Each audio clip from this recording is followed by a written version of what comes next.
Xavier Soto Talks, el podcast para aprender y pensar en rojo. En el episodio 5 hablamos sobre cultura con Marc Lamoine. Bueno, la verdad que muchas gracias. Hoy empezamos una nueva edición del podcast de la Escuela Javier Soto, que es una iniciativa que nos va a permitir ir profundizando en temas a nivel formativo. Y uno de los temas que hoy vamos a tratar es la cultura. Y para esto tenemos a Marc Lamoine, que es nuestro portavoz del PSC y del PSOE en materia de cultura en el Congreso de los Diputados. Quiero agradecerle que nos haya recibido en esta sala. ¿Qué tal lo llevas? Por un Gironi en Madrid, ¿qué hace?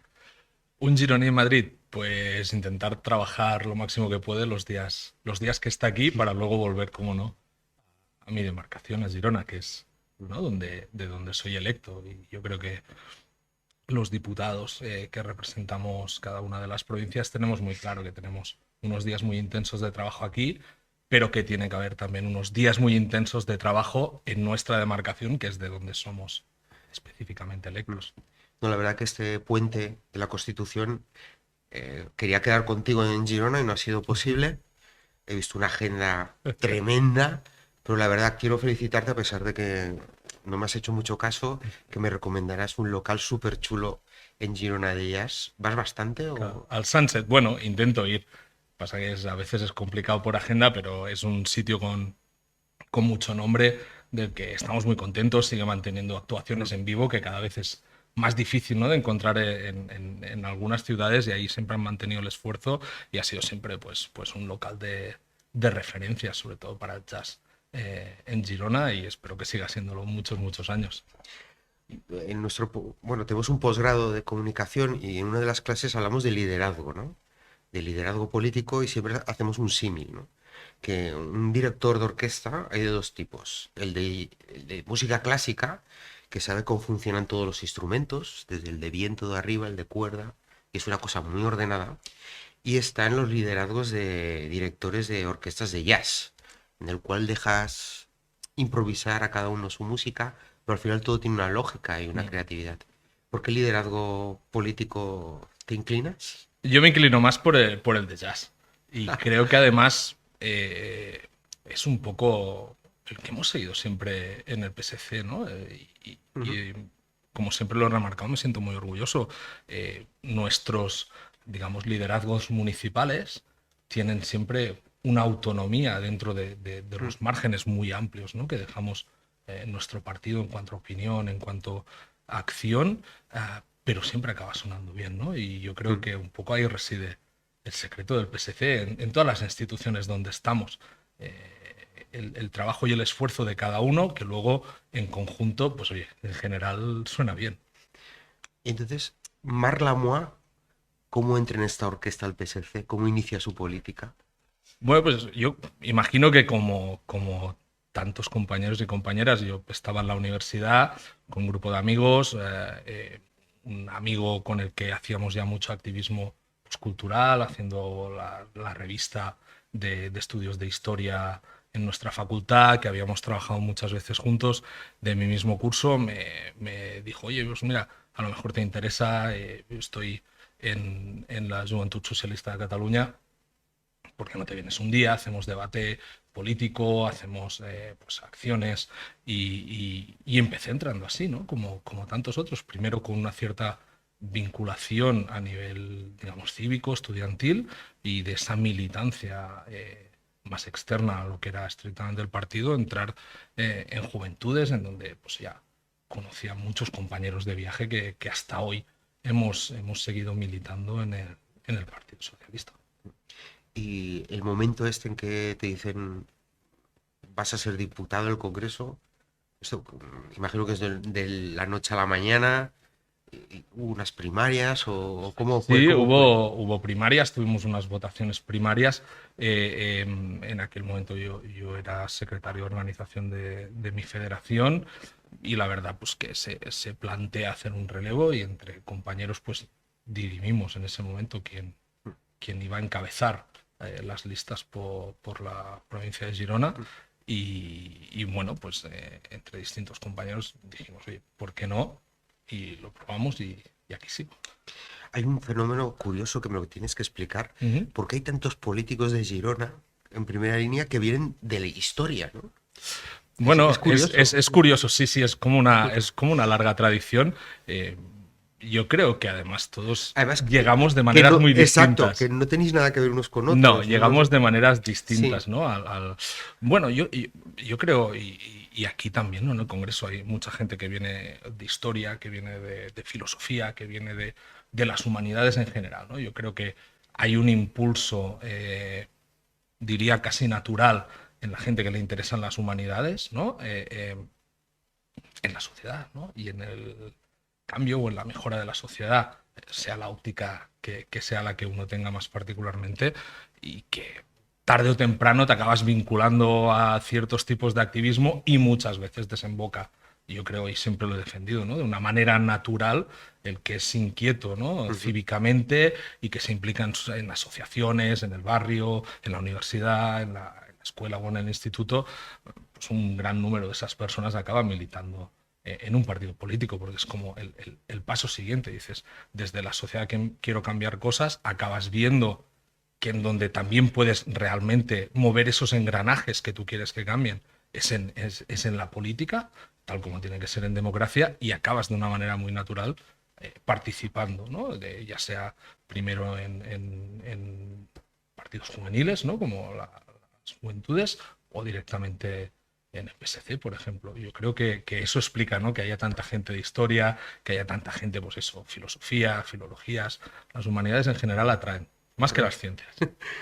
Bueno, tenemos que hacer una estadística, pero creo que seguro que ganas la apuesta en esta reflexión.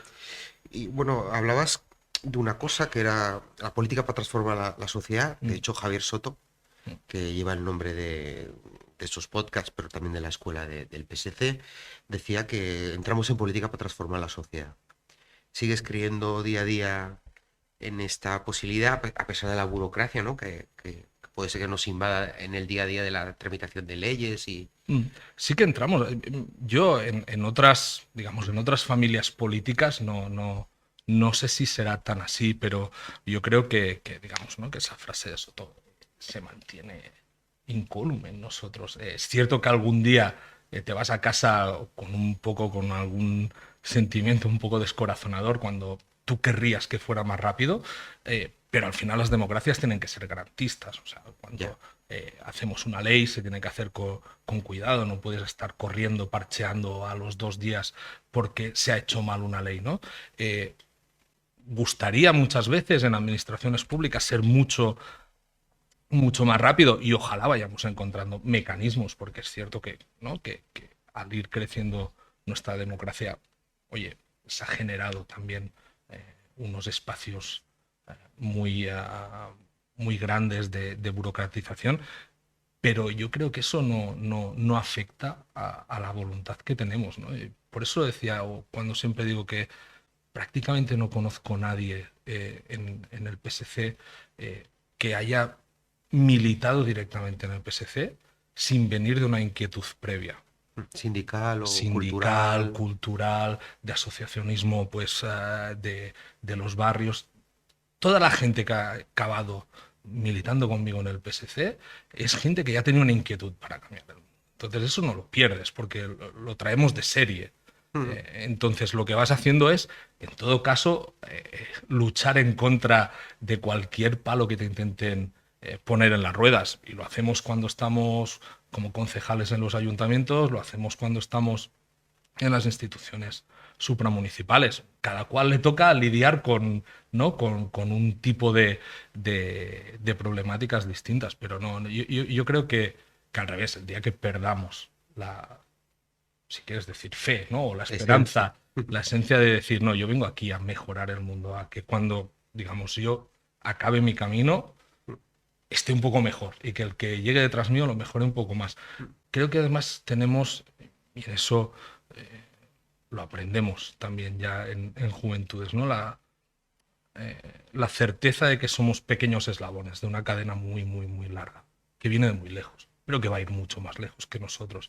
Y eso nos da, yo creo, también un punto de humildad de trabajo, ¿no? Venimos a cambiar el mundo, pero en el granito de arena que podamos. Y luego seguirá otro, luego otro, luego otro, luego otro. Bueno, estos días lo que está pasando en Argentina, las declaraciones del líder de Vox, hablando de nuestro presidente, parece ser que la sociedad vamos para atrás, ¿no? ¿Esta democracia crees que está en peligro? Creíamos, o la sensación que teníamos, ¿no? Que estaba todo que consolidado. todo estaba muy consolidado, Sí. que la democracia era algo irreversible, ¿no? Quizá porque necesitábamos creerlo así. Pero es cierto que las crisis nos han demostrado la debilidad de un sistema que por su propia naturaleza tiene que ser tan poroso que se te pueden colar todo tipo de males que actúen desde dentro contra ella. Lo sabíamos, había pasado en la historia de Europa. No tenemos que ir ni un siglo atrás para saber que las democracias europeas se desmontaron mayoritariamente desde dentro, desde el mismo sistema democrático. Entonces, no digo que esté pasando exactamente lo mismo, pero sí que hoy, seguramente debido, ¿no?, a los procesos de crisis que el sistema ha sabido capear, pero no ha sabido solventar, digamos, con una gran excelencia, ha creado estas bolsas de resentimiento con un sistema que lo tenemos que admitir, que a una parte de la sociedad le ha estado fallando y que tenemos que luchar para que deje de ser así. Entonces, esa debilidad, ¿no?, esa tensión de las costuras de la democracia la hemos notado. Y hay quien se aprovecha de ello. Entonces, la lucha del resto es para evitar que se sigan tensionando esas costuras de nuestros sistemas y para devolver la creencia y la esperanza en el sistema. Cuando desde el socialismo, desde la socialdemocracia, decimos, es que nuestra máxima ambición cada vez que hay una crisis es no dejar a nadie atrás. Y yo creo, y lo creo firmemente, que para nosotros no es retórica. O sea, es un pilar fundamental de cómo vemos el sistema democrático. Y hay otra gente que lo primero que quiere es cercenarlo. Evidentemente, la ha habido siempre. Que cuando hay épocas de crisis, para ellos es más fácil, evidentemente. Pero eso solo tiene que hacer que redoblemos el esfuerzo y que redoblemos la creencia en que la democracia es el sistema y es la vía y es la única que tenemos. Pasa que si lo miramos con perspectiva histórica, somos casi una excepción. Estos años, estos de paz, de democracia generalizada, pues en Europa, en el mundo occidental, son un apunte en la historia, ¿no? Parece que estaba tan consolidado porque lo miramos con nuestro microscopio, pero cuando amplías ves que siempre ha habido esos peligros, ¿no? Ahora, yo también creo que sigue habiendo un grueso de la sociedad, a izquierda y a derecha, del espectro político que prefiere creer en estos sistemas democráticos, y ahí cada cual tiene una pared en la que poner el pie para que volvamos, ¿no?, a recuperar un sistema fuerte, una democracia fuerte. Ahora, la lección que tenemos que aprender es la debilidad está ahí, y quien quiera aprovechar esa debilidad para estruncar las democracias seguirá estando ahí, ahora y siempre. Cambiarán las caras, cambiarán los nombres, los partidos, pero están ahí. No es que se hubiesen ido, siempre han estado ahí. Yo creo que también lo que contribuye mucho a la democracia, aparte de la transparencia y otros elementos, es la proximidad, ¿no? ¿Cómo son nuestros políticos? Y en esta época de crispación que estamos viviendo, hay como pequeñas islas amables. Y una de esas pequeñas islas amables que me gustan, precisamente la protagonizas tú en redes sociales, en la cual combinas tu formación como historiador con tu posición política para un poco hacer historia, ¿no? Hacer historia enseñando rincones del Congreso, que la verdad que cuando dejes el acta de diputado me plantearía tu futuro como divulgador de historia en televisión, porque la verdad que lo haces muy bien, ¿no? Sí, pues, ¿Cómo salió la idea? Gracias, te agradezco el halago. Salió la idea pues hombre, desde dos vertientes. Una, el hecho de enseñar también, ¿no?, que hay un día a día más allá de la tribuna de oradores. Alguna vez mirabas algún feed, ¿no?, de redes sociales y son todo intervenciones desde la tribuna de oradores en unos momentos, eso como todo el mundo lo sabe, ¿no?, de unos ciertos debates con tensión en la Cámara, y parece que lo único que venimos a hacer, ¿no?, venimos aquí a chillarnos de lunes a jueves y que no hay nada más allá. Entonces, también surgía como la voluntad de enseñar que hay más cosas que eso, ¿no? Y que la institución es más que la tribuna de oradores, también en espacios físicos, en patrimonio, y también que hacemos algo más, ¿no? Que subir a una tribuna de oradores y debatir. Esta casa se hacen muchas más, infinitamente más cosas. De hecho, es una parte muy pequeña lo que vamos a hacer en la tribuna de oradores y en el pleno del Congreso. Se hacen muchas, muchas más cosas a lo largo de la semana por parte de todos los diputados y diputadas. Y enseñar la institución, ¿no? El Congreso, pues a lo mejor para la gente que es de Madrid y que pasa a menudo por Carrera San Jerónimo, es un lugar común, familiar, pues para la gente como yo de Girona es un lugar lejano, geográficamente lejano, y que como institución a veces se puede sentir como algo lejano. Y yo creo que una de las cosas que siempre nos une a nuestras instituciones es la curiosidad de conocerlas. Entonces, yo desde el principio me ha gustado mucho que cuando viene gente pues de mi provincia o cuando viene gente del resto de Cataluña y algún compañero o compañera nos lo pedía, enseñábamos el Congreso. Y como me gusta evidentemente la historia del arte, te ibas aprendiendo las pequeñas historias que hay dentro de los 4 edificios que forman el Congreso hoy. Y a partir de esto dije, oye, pues esto tienes que explicarlo más, ¿no? Aparte de los que vienen, que pueda disfrutarlo más gente, creí que era una buena idea. También son unos momentos, pues esa pequeña hora que te reservas pues, para grabar, para planificar, pues también es un momento donde rompes un poco las tareas más habituales de la semana aquí. Y no te creas, al final yo también he tenido que ir aprendiéndolo todo. O sea, había paseado por salas en las que no te fijas en una escultura, en un cuadro. El Congreso es riquísimo en patrimonio, riquísimo en simbología, además, particularmente el Palacio, en una simbología que nos habla de las raíces de nuestra democracia, ¿no? Y eso lo hace más especial. Sentimos que a pesar de ciertos paréntesis que tuvimos que vivir, pues nuestra tradición democrática viene de mucho más atrás, ¿no? De que tuvimos un recorrido que si no llegase estruncado por la dictadura franquista, pues sería muy parecido a los países que teníamos en nuestro entorno en ese momento.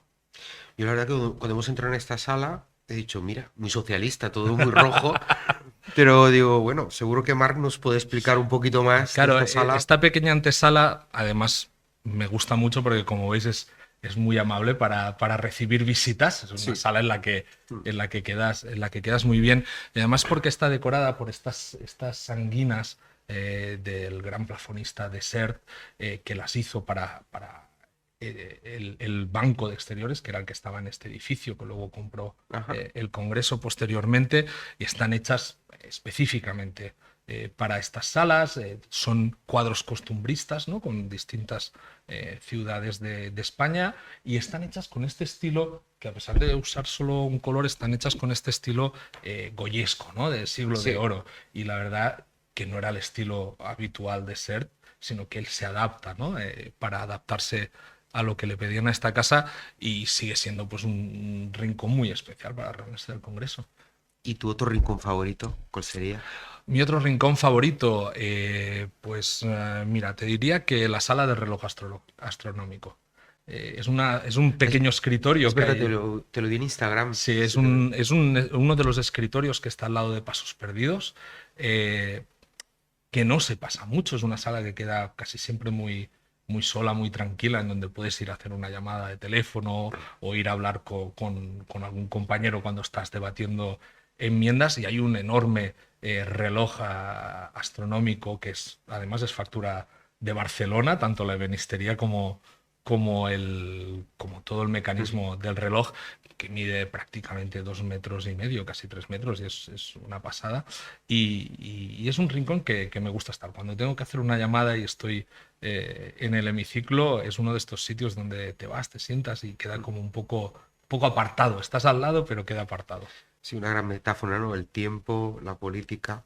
Y hablando de tiempo y política, Miguel Iceta hizo un artículo bastante interesante que hablaba de el renacimiento cultural, ¿no? Siempre que hay una epidemia a lo largo de la historia, se ha demostrado que luego se abre una fase de renacimiento cultural.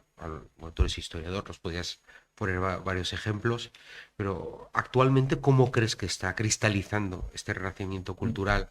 No sé si en Cataluña, España, en Europa, en el mundo. Eh, Primero que la frase es perfectamente cierta. Yo creo que es tan cierta que además explica por qué sentó tan mal este concepto del renacimiento cultural cuando el ministro Iceta lo propuso o lo mencionó por primera vez. Sentó muy mal en determinados sectores del hemiciclo, por la certeza y por la potencia del mensaje que mandaba, ¿no? Es decir, después de una pandemia, quizá en otras de las crisis globales que se habían sucedido en la historia, la cultura no había jugado el rol que jugó en la pandemia. Es verdad. O sea, cómo el mundo de la cultura se volcó con toda la sociedad en pandemia fue excepcional. Fue Desde excepcional. la lectura al cine. Todo. Sí, sí. Y además fue lo que nos permitió ver cómo de esencial es la cultura en nuestras vidas cotidianas, ¿no? En aquello que no ves, aquello que no tocas, ¿no? Aquello ir a un bar de música en vivo y escuchar un concierto, hasta que no dejamos de tenerlo, no dijimos, ostras. Entonces, ¿cómo percibimos esto?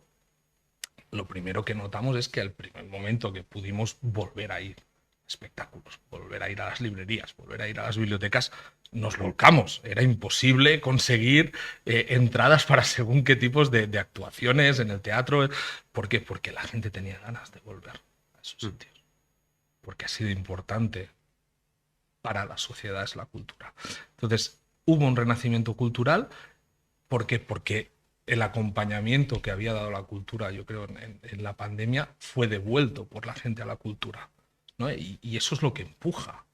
Eso es lo que empuja a los creadores a volver a tener también la efervescencia, ¿no? de la creación, y que nos ha permitido tener grandes éxitos en estos últimos años, tanto a nivel cultural español como también particularmente catalán.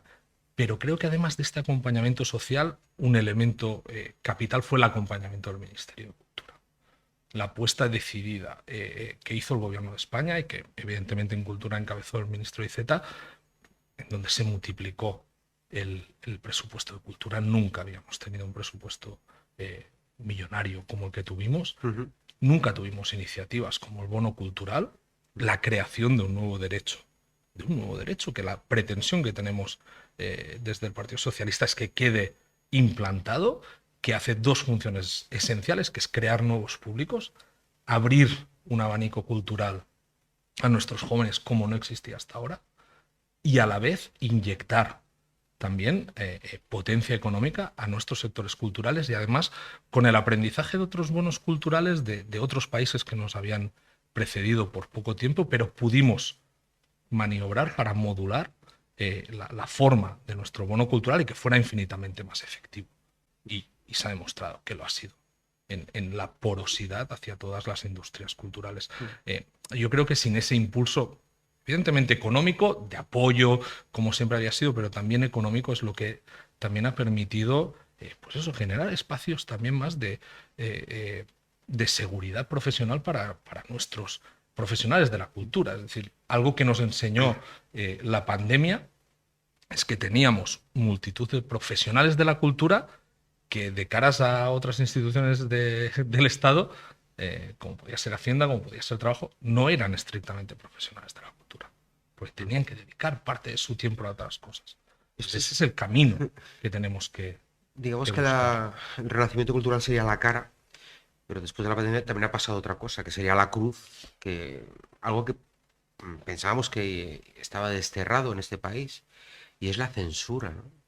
¿Qué está pasando? La censura coincide yo creo que tampoco es un secreto, ¿no? Coincide con el acceso de determinadas formaciones políticas a instituciones públicas. En cuanto la extrema derecha ha accedido a instituciones públicas, ha hecho algo que por lo menos podemos defender, que la izquierda no hemos hecho nunca, ninguna rama de la izquierda, que es censurar cultura. Eso no había pasado desde la dictadura, en democracia no había pasado, y ha vuelto a empezar desde que Vox y la ultraderecha ha entrado en espacios donde pueden actuar con censura cultural. Y además, y lo hemos visto en los pactos a los que pretende llegar cuando quiere gobernar con el Partido Popular, pide cultura. Hay una voluntad de influir en la cultura, ¿no? El cercenar cultura, saben lo que implica, que es silenciar partes, es silenciar debates, es silenciar crítica. La cultura, por su naturaleza, y además creo y defenderé siempre que tiene que ser así, es ingobernable, es incontrolable.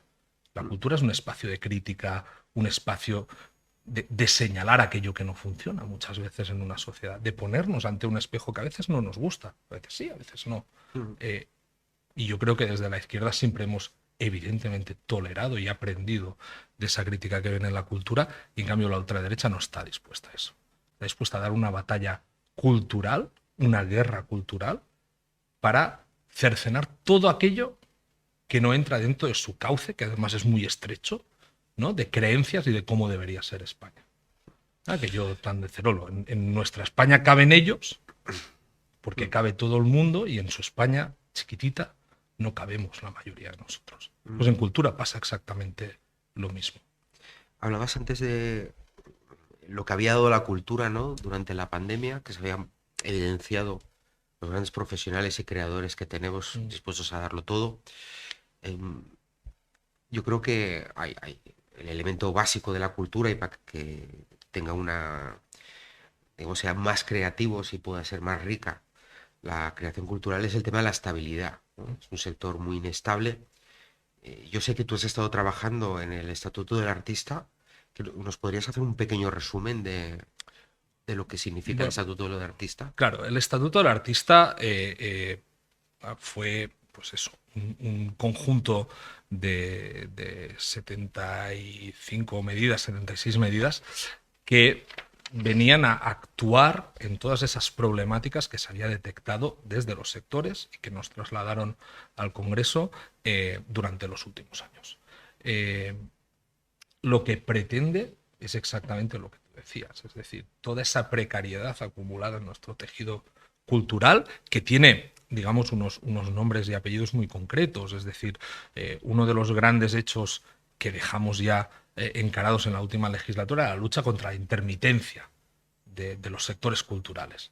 Es evidente que esto no es como ir a trabajar a una fábrica o como si tienes un trabajo, ¿no? de 8 horas al día en una oficina. Tú tienes además multitud de situaciones distintas. No es la misma situación la intermitencia de alguien que trabaja en las artes escénicas, de alguien que trabaja en la música clásica, de alguien que trabaja en danza, y todos comparten, en este caso, imagínate, todos son de la gran familia de artes escénicas y cada uno tiene unas problemáticas e idiosincrasia distinta, pero siempre con una intermitencia, ¿no? Pues la lucha o atajar las problemáticas de la intermitencia que impiden una cotización normalizada y que empujan a que tengas que tener múltiples empleos en donde combines tu trabajo como artista para el que te has formado, para el que has estado entrenando durante años, pero con el que no te puedes mantener con dignidad. Entonces, el objetivo central del Estatuto del Artista es que en todo aquello que atañe a Hacienda, a trabajo, a la cotización, seguridad social, todo quede pues, arreglado en todos aquellos problemas que nos encontramos. No podía ser que gente que dedica su vida, pues eso, ¿no? a cualquiera de las artes, se encontraran con unas pensiones de miseria, y que tenían que escoger entre irse a trabajar y dejar su vocación artística y por lo tanto empobrecer nuestro tejido cultural, o arriesgarse a tener una mala vida.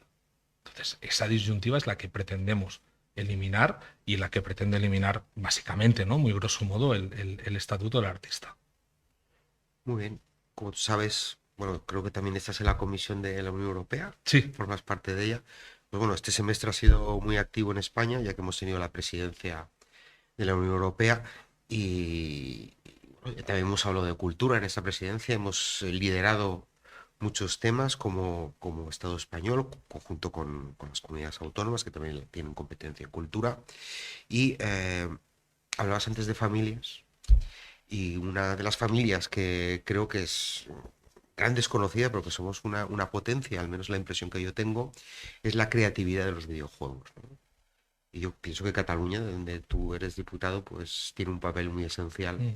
¿Es así? ¿Crees que...?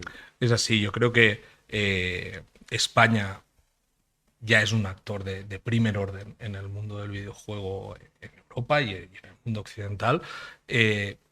Si seguimos andando en la dirección correcta, que creo que es lo que estamos haciendo ahora, debemos poder ser, sin duda, una potencia global en el mundo del videojuego.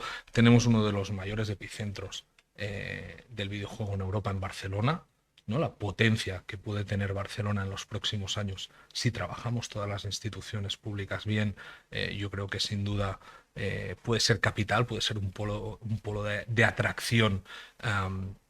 De atracción tremendo, y además eso se suma a que hemos ido generando espacios de formación profesional, de formación también universitaria, enfocados ya a la producción de videojuegos, no desde otros aspectos, digamos, colindantes, como es la ingeniería informática o el diseño gráfico, sino ya específicamente diseñados a crear profesionales para este sector, un sector que está sobrepasando los 1.500 millones anuales, ¿no?, de generación en España a día de hoy, y que va subiendo. Entonces ahora nos tenemos que centrar en cómo empezar a atraer todavía más talento, en cómo empezar a atraer más industria, ¿no?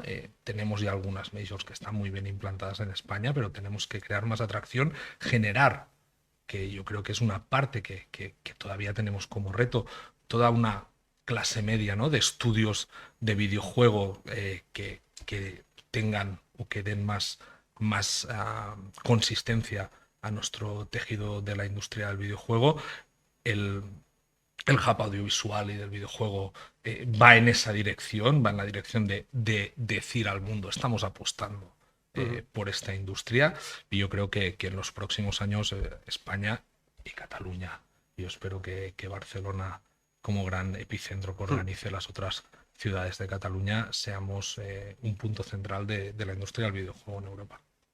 Ahora, para acabar, dentro de la presidencia de la Unión Europea se hizo un encuentro, el encuentro informal de ministros de la Unión Europea. Se llama informal, pero yo lo veo bastante Formal. bastante formal, y que salen cosas muy interesantes. No voy a hacer toda la lista de las cosas que se hablaron, pero si hay un elemento ya para acabar que yo creo que es importante. Recogiendo el testigo del Congreso de Mundiacult en México, promocionado por UNESCO, se puso sobre la mesa que la Unión Europea apoyara la cultura como bien público esencial, que yo creo que es un cambio cualitativo. Creo que para evaluar las políticas de bienestar o políticas públicas, la cultura tiene que ser un indicador muy importante, y yo no sé si esto sería, para acabar este capítulo de hoy, sería como, de verdad, la cultura en nuestras vidas. Hay un amigo mío que dice, bueno, sin cultura se podría vivir, pero la vida sería muy diferente sin cultura. Sí, No sé. exacto. Otra vez eso, yo creo que para nuestra generación, el descubrimiento de esa verdad, ¿no?, de que la cultura es un pilar esencial, no solo en nuestro espacio de vida, sino para nuestros sistemas democráticos. Es una pata esencial del estado del bienestar, tal como lo hemos diseñado, ¿no?, en la Europa occidental. Lo descubrimos o lo redescubrimos de la peor de las maneras en la pandemia. O sea, el solaz que te daba el acceder a la cultura, poder acceder desde tu casa, aunque fuera de una manera un poco cercenada a una obra de teatro, a una ópera, a una proyección cinematográfica, lo que fuera, te abría una puerta al exterior, ¿no?, a un exterior que nos estaba vedado por obligación, por la pandemia, te dejaba, digamos, oxigenar tu casa, ¿no? Nos dimos cuenta de que era un elemento que nos bombeaba vida, que nos bombeaba calidad de vida. Entonces, una vez reaprendido esto, una vez ya más allá del sector cultural, que yo creo que ya lo tenía todo el mundo muy claro, fue un sentir mucho más generalizado, es un paso normal, es un paso natural, es un paso además que nuestras sociedades, ¿no? Si pretenden seguir avanzando, si pretendemos seguir profundizando en el estado del bienestar y evitar aquello que habíamos hablado antes, ¿no? De estos peligros o esta gente que pretende cercenarlo, convertir la cultura en un bien esencial, en un pilar inamovible, como puede ser la sanidad, como puede ser la educación, como pueden ser estos beneficios que ya tenemos, digamos, muy bien identificados como pilares del estado del bienestar. Añadir la cultura, yo creo que es un camino inevitable y que debería ser además irreversible. Bueno, pues muchas gracias, Marc, la verdad que por esta experiencia aquí en el Congreso, en esta sala. La verdad que ha sido maravilloso, ¿no? Ahora espero que nos des una vuelta, Ahora si tienes un poco de tiempo y nos explicas más rincones.